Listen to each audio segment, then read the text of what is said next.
Viral કરી અને હવે આ 1 વર્ષમાં એનાથી વધુ પરિપક્વ સ્પીચ લઈને આવી રહી છે આપણી આ વાલી દીકરી યેશા મહેતા. ખરેખર યેશા મહેતાની સ્પીચ માટે એકવાર નાનકડી 14 વર્ષની દીકરી માટે જોરદાર તાળીઓથી આપણે વધાવી લઈએ. યેશા મહેતા.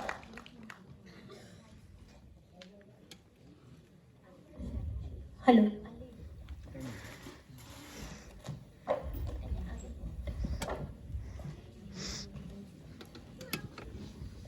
હસવું, હસાવવું અને હસી કાઢવું, અજર, અમર અને અવિનાશી, ના કોઈ ધર્મ, ના કોઈ જાતિ, માન, મર્યાદા, મોભો, વટ, વચન અને વેર, સંસ્કૃતિ અને સંસ્કારોનું પ્રતિનિધિત્વ એવા ગુજરાતી સાહિત્યના અભિન્ન અંગો સમાન સુભાષિતો, અખાના છપ્પા, કબીરના દોહા, આગમવાણી અને ઉખાણા જેવા અનેકવિધ શબ્દપુષ્પો થકી સાહિત્ય રસના તરબોળ કરવા માટે પધારેલી વીબીસી સમાજની નાનકડી દીકરી યેશા મહેતાના આપ સર્વને જય જિનેન્દ્ર. આ દુનિયામાં જેને રત્ન કહેવામાં આવે છે તે તો વાસ્તવમાં એક પથ્થરનો ટુકડો જ છે અને મૂર્ખજનોએ તેને રત્નની ઉપમા આપી છે. પરંતુ ખરા અર્થમાં પૃથ્વી પરના 3 જ રત્ન છે: જલ, અન્ન અને સુભાષિત. અને આ સત્યની પ્રતીતિ મને પ્રશ્ન શતક શ્રી સવાની યાત્રા દરમિયાન થઈ હતી. તો બસ આ જ સાચું સોનું વેચી ને તમને માલામાલ કરી દેવા માટે આજે હું એક ઉખાણું, 2 કબીરના દોહા, એક આખા બોલા પણ સાચા બોલા એવા અખાનો છપ્પો અને તેની સાથે સાથે 2 સુંદર મજાના સુભાષિત અને જતા જતા એક આગમવાણી કહીશ. તો હું આપ સર્વે પાસેથી આશા રાખું કે આપ સર્વે તેને બાહ્યકર્ણથી અંતઃકર્ણ મારફતે પસાર કરીને હૃદયસ્થ કરશો. તો ચાલો આ સફરની શરૂઆત એક ઉખાણું અને તેના અર્થથી કરીએ. 4 મિલે 64 ખીલે, 20 રહે કરજોડ, સજ્જન સૌ સજ્જન મિલે, હુલસે 7 કરોડ. આ સુંદર મજાની મસ્ત પહેલીમાં તમારામાંથી ઘણાને ખબર જ છે તે પ્રમાણે સ્નેહીઓના મધુર મિલનની વાત કરવામાં આવી છે. 4 મિલે અર્થાત 2 વ્યક્તિ જ્યારે સામસામે આવે છે ત્યારે બંનેની બબ્બે મળીને કુલ 4 આંખોનું સર્વપ્રથમ મિલન થાય છે અને આ 4 આંખોનું મિલન થતાં જ 64 ખુલી જાય છે. અર્થાત બંને સ્નેહીજનના કુલ મળીને 64 દાંત પ્રસન્નતાપૂર્વક ખીલી ઉઠે છે. 20 રહે કરજોડ એટલે કે બંને વ્યક્તિના બંને હાથની કુલ મળીને 20 આંગળીઓ નમસ્તેના આદરથી એકબીજાનું અભિવાદન કરે છે અને અંતમાં લોકકથન અનુસાર હુલસે 7 કરોડ એટલે કે પ્રત્યેક વ્યક્તિના કુલ 3.5 કરોડ રોમરાય અને 2 વ્યક્તિના મળીને કુલ 7 કરોડ રોમેરોમ મિત્ર દર્શનથી પ્રેમ પ્રફુલ્લિત અને ઉલ્લાસિત થઈ જાય છે.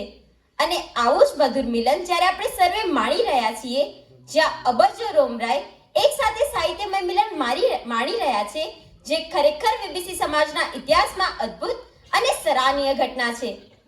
તો આ સમયે જ્યારે આપ સર્વે સુગ્નજન મને ધ્યાનપૂર્વક સાંભળી રહ્યા છો ત્યારે જીવનમાં ઉતારવા સમાન કબીરજીના એક દોહાને યાદ કરીએ કે સાईं इतना दीजिए जामे कुटुंब समाए, मैं भी भूखा न रहूं, साधु न भूखा जाए. અર્થાત હે પરમાત્મા, આપ મને માત્ર બસ એટલું જ ધન આપજો કે જેથી કરીને હું મારા કુટુંબનું ભરણ પોષણ કરી શકું, હું કે મારો પરિવાર ભૂખ્યો ન રહે અને અમારા આંગણે પધારેલો કોઈ સંત કે અતિથિ પણ પાછો ન જાય. મારા માટે તેટલું ધન પૂરતું છે. તો બીજા દોહામાં કબીરદાસજી સમજાવે છે કે ધીરે ધીરે રે મના, ધીરે સબ કુછ હોય, માલી સીંચે 100 ઘડા, ઋતુ આએ ફલ હોય. અર્થાત આ સુંદર મજાના દોહામાં કબીરદાસજી આપણને મનને નિયંત્રણમાં રાખવાનું સમજાવે છે. તે કહે છે કે હે મન, ધીરજ રાખ. ધીરજ રાખવાથી જ ઉત્તમ ફળની પ્રાપ્તિ થાય છે. માળી દરરોજ બગીચામાં છોડવાઓને 100 ઘડા પાણી સિંચે છે, પરંતુ જ્યારે ઋતુ આવે છે ત્યારે છોડ પર ફળ આવે છે. અને અત્યારે આવી જ ધીરજતાપૂર્વક આપણે સર્વે પરિણામની રાહ જોઈ રહ્યા છીએ.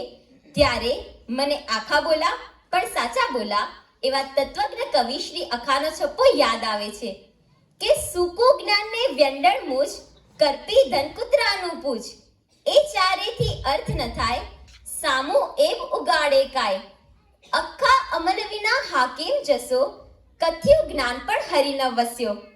અર્થાત અનુભવ વિનાનું જ્ઞાન નપુસક માણસની મૂછ, કંજૂસ માણસનું ધન અને કૂતરાની પૂંછ આ ચારેય નકામા છે.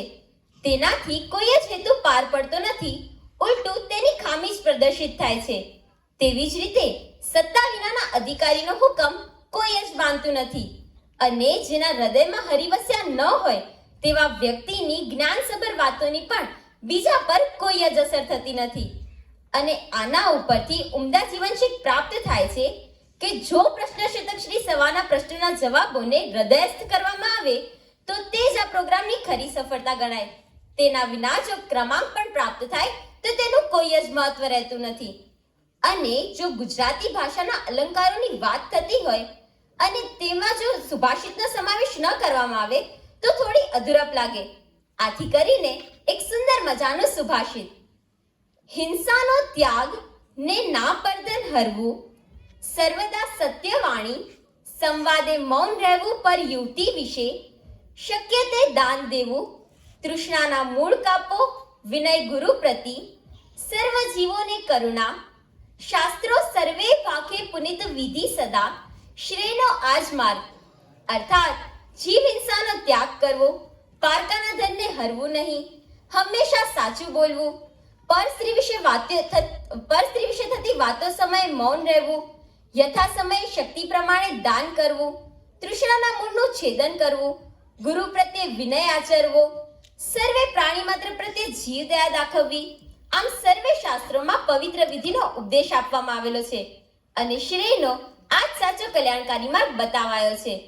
તો બીજા સુભાષિતમાં જણાવાયું છે કે માં જેમ રક્ષતી પિતા સમ હિત સાધે, કાંતા સમાન હરિખેદ સદા રીઝાવે, સંપત્તિ દે ચહુ દિશે યશને પ્રસારે, શું શું ન દે સુફલ કલ્પલતાશી વિદ્યા.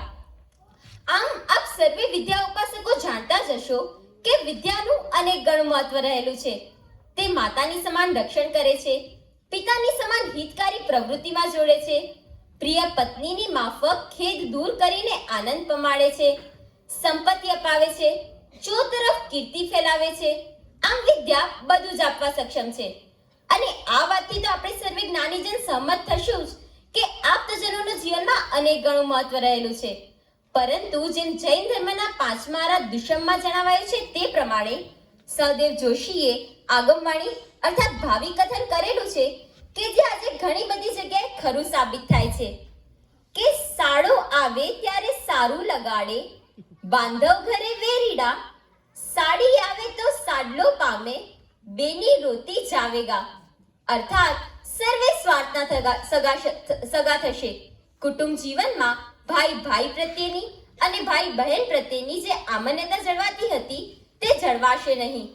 કુટુંબમાં પિતૃપક્ષની જગ્યાએ માતૃપક્ષ અથવા તો સાસુ સસરા તરફનું ખેંચાણ વધશે અને પોતાની સગી બેન રોતી જશે અને સાડી જે છે તે સાડલો પામશે અને કુટુંબમાં સગા ભાઈ બહેનની અવગણના થશે અને સાડી કે સાડો જે છે તે આગતા સ્વાગતા પામશે.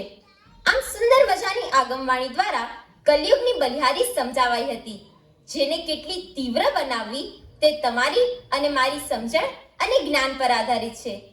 તો બસ અંતમાં હું જીવનમાં એક ઉતારવા સમાન સુંદર મજાની કવિતા દ્વારા મારા વક્તવ્યને વિરામ આપીશ.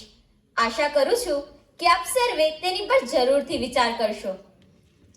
કેટલાક પ્રશ્નો આજે મનમાં ખૂબ જ ખટકે છે. કેમ બધા પોતાની જવાબદારીમાંથી છટકે છે? બધાના જીવનની ગાડી અંતે તો મોતે અટકે છે, તો પછી કેમ અહીં બધા પૈસા પાછળ ભટકે છે? કહી તો ક્યારેક સાચું તો વાતે વાતે વટકે છે, ને કરો ખોટા વખાણ તો પાછળ પાછળ લટકે છે. સમય હોય સારો ત્યારે સાથ દેવામાં ક્યાં કોઈ અટકે છે? આવે ક્યારેક મુસીબત તો બધા નજર સામે છટકે છે. ક્યારેક સાચું તો ક્યારેક ખોટું પણ ખટકે છે. આ તો માણસ છે ભાઈ, વાતે વાતે વટકે છે.